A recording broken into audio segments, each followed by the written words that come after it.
emergency? 4 American nurses snatched from their work in a foreign hospital. Jumped in the jungle, caught between a kill-crazed revolutionary and a sex-crazed major.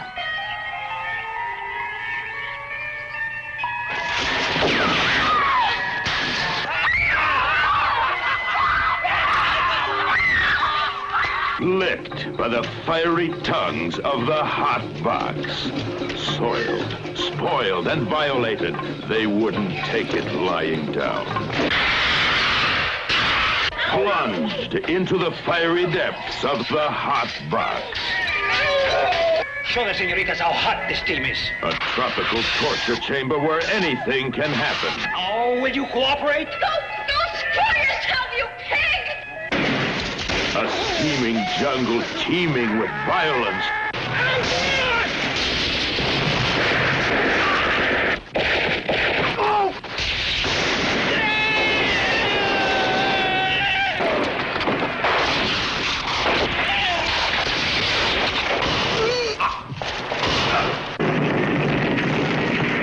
You filthy son of a bitch! No! Oh.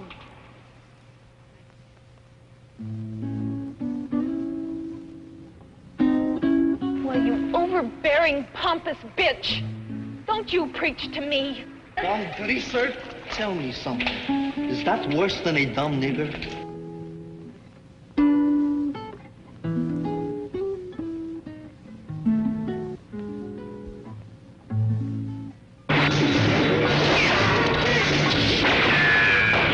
Their guns are hot and their bodies hard.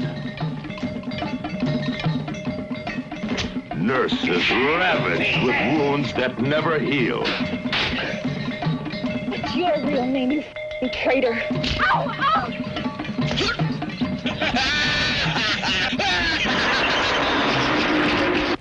The man who is clumsy, he is dragged back to Los Indios by his testicles. The Hot Box. In color. Rated R.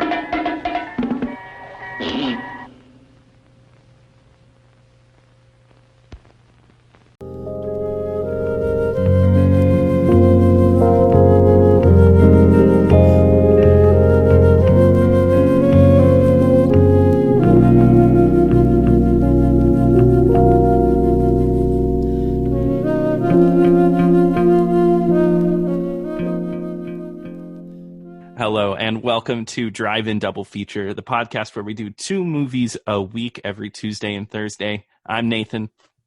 I'm Ryan. And today we are talking about 1972's The Hot Box. It's the return of Roger Corman's New World Pictures. We've really done a lot of these in a row. We were just on a trend, and we didn't realize we were on a trend until after we realized it. Exactly, yeah.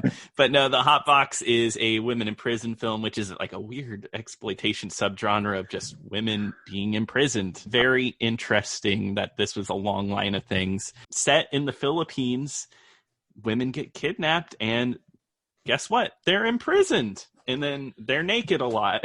A lot, yes. Yeah. It's very egregious in this one, more than probably any movie we've done so far. Yeah, we've talked about other movies that have nudity in it, and this one is definitely not the fun type of nudity. It is not. I guess what got me interested in this is I was just looking for women in prison movies because I thought it would be a fun thing to look into. And I guess I didn't pick necessarily a traditional prison movie.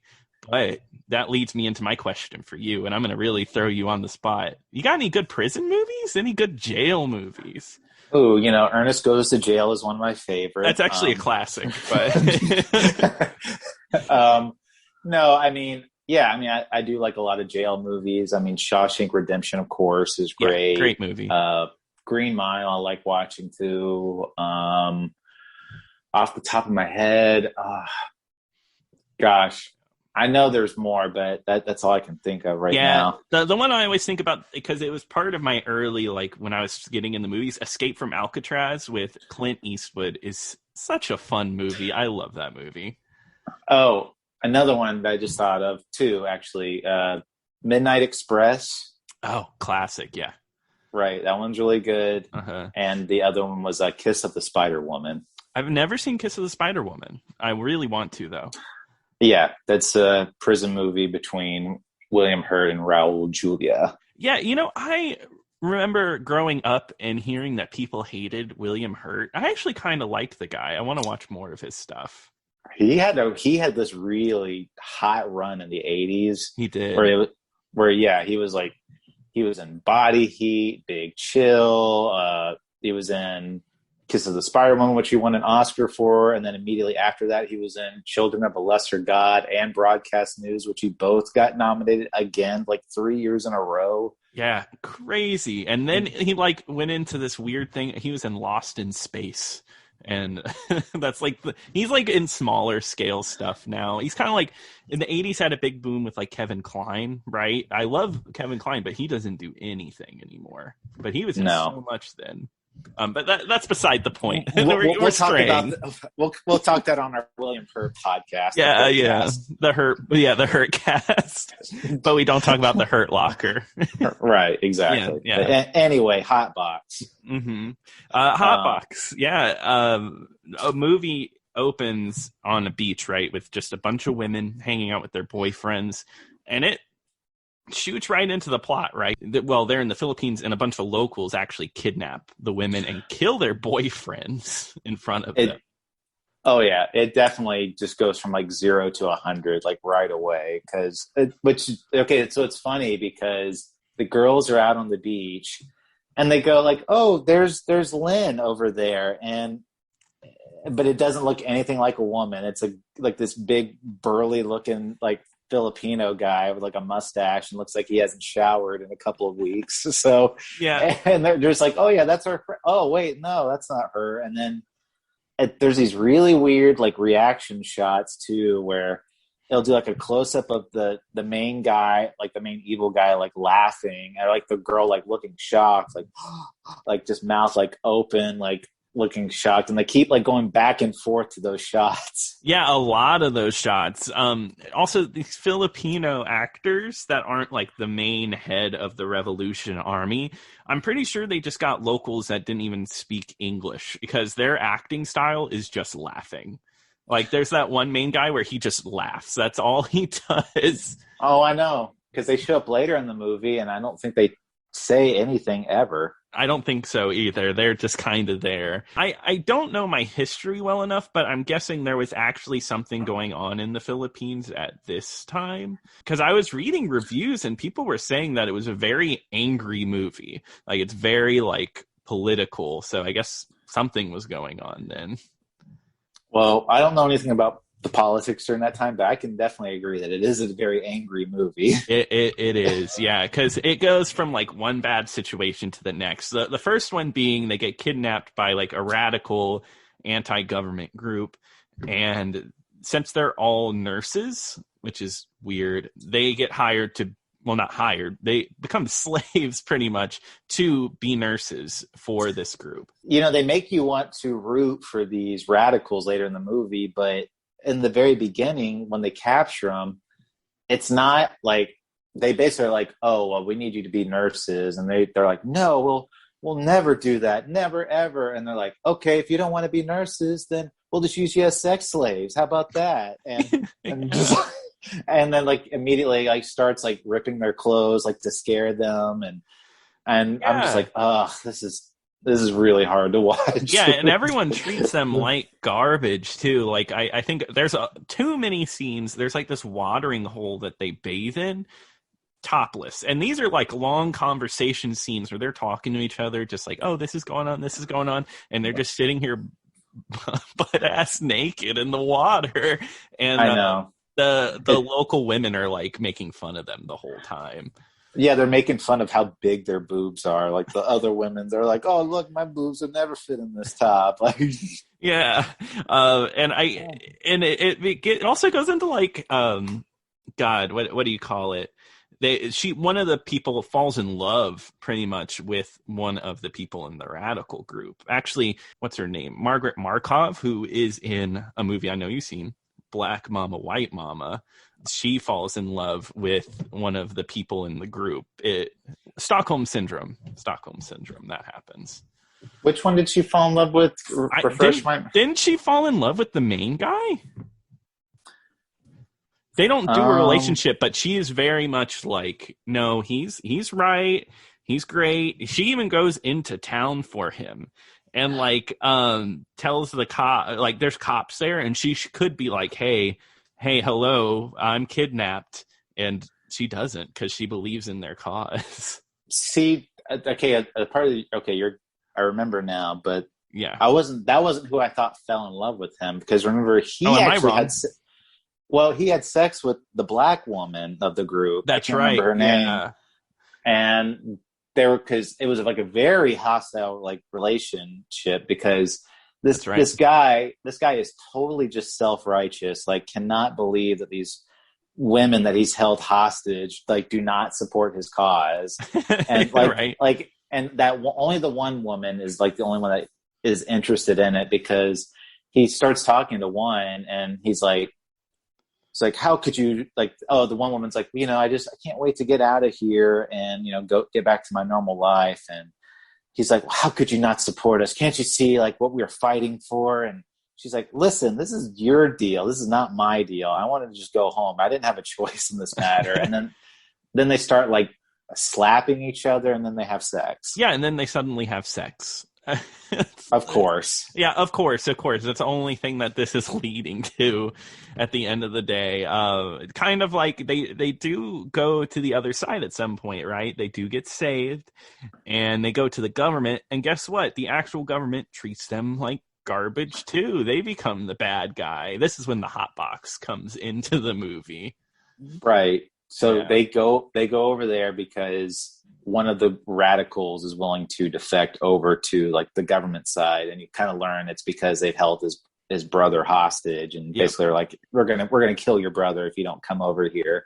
Mm-hmm. And anyway, like they think like, oh yeah, we're gonna get saved, and then it turns out nope, the dictator's of course a scumbag, and then eventually does rape one of the women in his office. Yeah, forces them to strip naked and like sprays them with hoses if they don't get naked. That's what I was wondering. What was he spraying them with? I don't know. I think it was just water. Like hot water? I mean, I guess hot water, because they were flipping out over this. Well, because the title of the movie is Hot Box. So what I was thinking, my idea of a hot box is like that one scene in Bridge Over the River. Oh, well, I was thinking Bridge Over the River Kwai, but I think we're thinking of the same thing, where they basically put somebody in a metal box in the hot sun, and just they're getting cooked to death almost. Yeah, exactly. Yeah, that's what I found interesting too, is their definition of a hot box is way different, unless the hot box is the jungle itself because it's hot, but I don't know. No, they did say, like, put them in the hot box. All it is just, it's like a utility closet, like, enclosed by a chain link fence. And they just sprayed them with hot steam or something. What a scene, too. Like, you sent me a text, and I love it. It's like when I got to the hot box scene and you sent those eyes. Yeah. Yeah. I also want to talk about the quality of the Tubi version of this. Oh, man. It's definitely, it's low. Not as low as what was the And God Said to Cain. Yeah, but it's definitely low. It's down there. It looked terrible. It, like you said though, because you texted me, you're like, oh, I don't know, and then you're like, okay, it's doable, which it is. I mean, if you really want to watch this movie, you can. There's nothing you're really missing out on due to the quality. No, exactly, no. Whereas, like God Said to Cain, I couldn't read things on screen because of the quality. This, it was just like watching a bad VHS copy. It looks like it's just never gotten an upgrade ever. Well, that's what it looked like. It looked like a copy of a VHS copy, because there was tracking lines at one point in the version. I guess back to the movie, though, that's what they eventually escape the government. So both sides have been bad, but then they decide, okay, well, the radicals are the good guys now. Now we fight for them. Right. And then they give they give these women like this gun training, and of course, like one of them like is a gun expert. Less than a day of gun training. Yeah, but I did like that one of the women, the black woman, she couldn't pull it herself to kill somebody. She started crying because she couldn't kill somebody, which is like most of these movies, you give somebody a gun and they just murder people like it's nothing. Well, yeah, that's like, okay, that was actually realistic, because if you gave somebody a gun that's never had a gun before and you're like, go kill those people, you'd be a little hesitant. Exactly. You'd be like, oh my God, I've never done this before, especially nurses. Like they have no training otherwise with this kind of stuff. Yeah. But yeah, the movie kind of ends with this big battle scene. Not that it's particularly bad. I just don't think it was particularly interesting. There are a lot of gun battle scenes in these movies. There's at least 2 or 3 that I can think of. And they're, like you said, they're not bad scenes, but it's just a guy like leaning over a barrel, just firing a gun, or just like a big shoot 'em up back and forth type of thing. There's not really any dynamic action. It's just kind of like cover, shoot. That's just kind of what it is. And they play it for about like 10 or 15 minutes a piece. They're really long battle scenes for something like that. They are. It's definitely a padded movie. It's only an hour, 20 something minutes, but it's padded to meet that feature length time. There was like some scenes in there that were really weird, though, I thought. So there's one. So when they first get taken to the village, there's a scene where one of the girls, at first she kind of looks she looks at one of the radicals, and she looks kind of like pleased, like she kind of like smiles for like a brief second, and then the guy kind of smiles, and she looks kind of like, oh, like dumbfounded. That's like right. I remember that scene because it's so weird. I'm like, what? That didn't make any sense. Yeah, this movie has a lot of weird close-ups like that. Like you talked about it earlier, where it has like close-up reaction shots throughout the whole movie. Which is so Jonathan Demme, the director of Silence of the Lambs, he's the second unit director. So he would have been the one directing a lot of these like close-ups and stuff like that.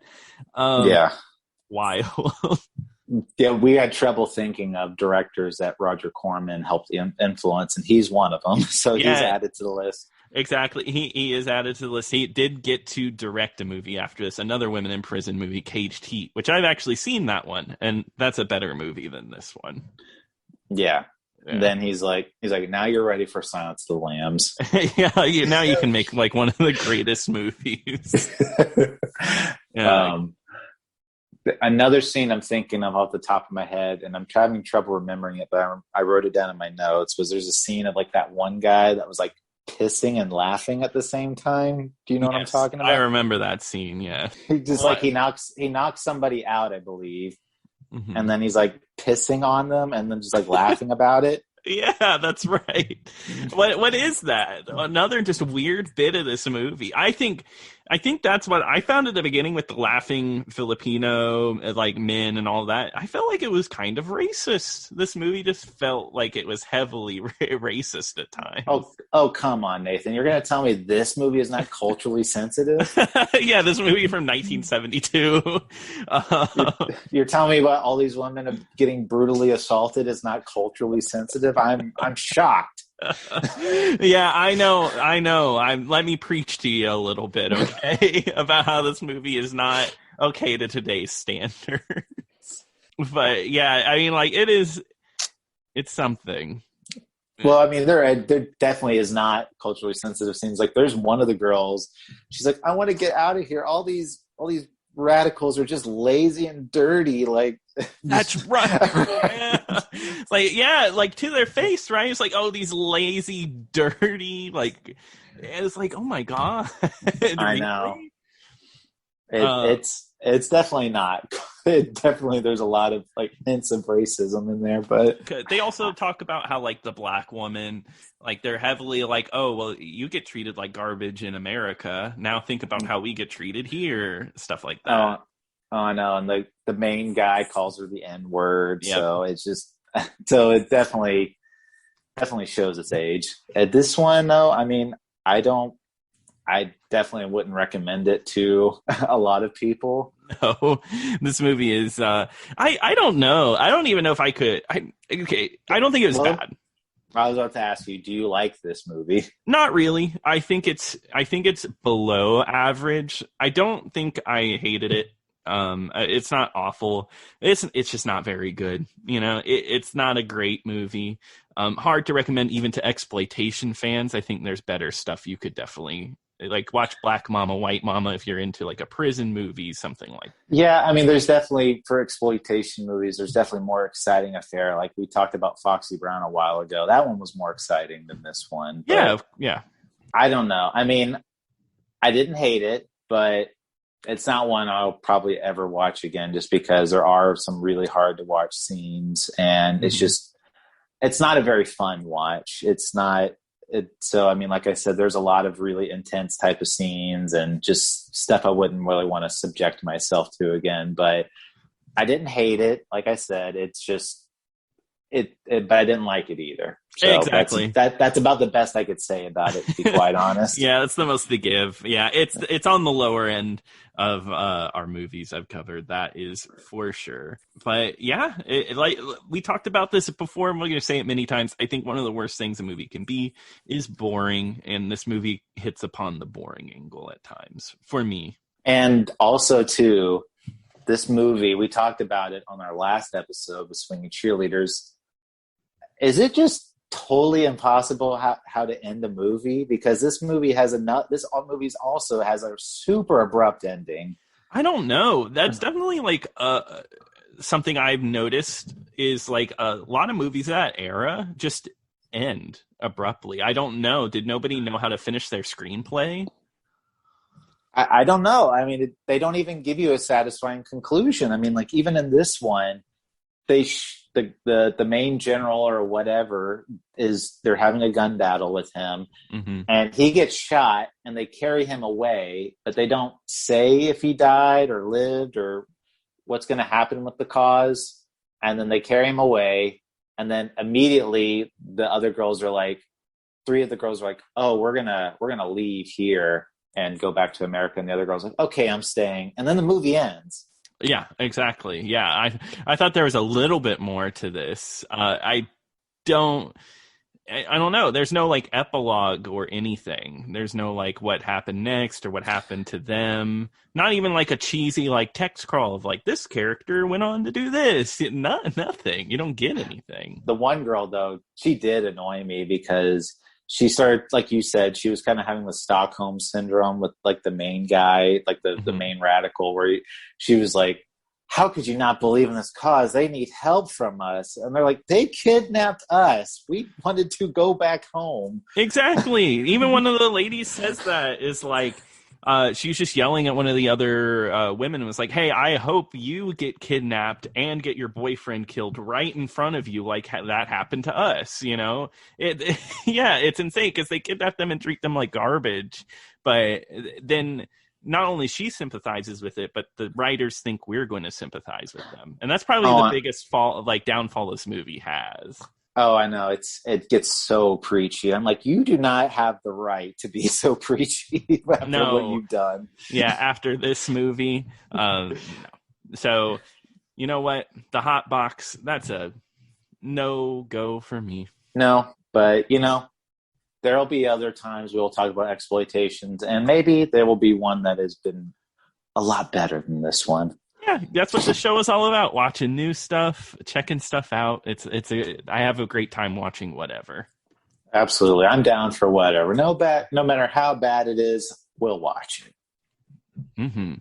But speaking of bad movies, just kidding. What are we covering next time, Ryan? Well, Nathan, I've been recommending a lot of shit for the last couple of weeks. So I've decided to go back and pull again from one of my personal favorites. Police Story was another movie that I adored so much, but this one is even more personal to me. Something that's very seriously near and dear to my heart. One of the reasons that actually got me into loving movies in the first place, and that will be the original Godzilla movie. Yeah, I'm super excited to watch this. I've actually never watched this, so I'm pumped. Yep, and it is available on HBO Max and I believe the Criterion Channel. So if you want to watch it, those are the two streaming services where you can see it. There are many Blu-rays. There's the Criterion Collection you can pick up, whatever you prefer. We're going to be talking mainly about the Japanese version because there are two different versions. So, but if you want to watch both, go right ahead. But we're going to be mainly talking about the Japanese one. Mm-hmm. And if you have any good like Godzilla memories or anything you want to talk about for the show, send us an email over at drive-in-double-feature-podcast@gmail.com. We would love to hear from you. Sounds good, and we'll see you next time. See you next time.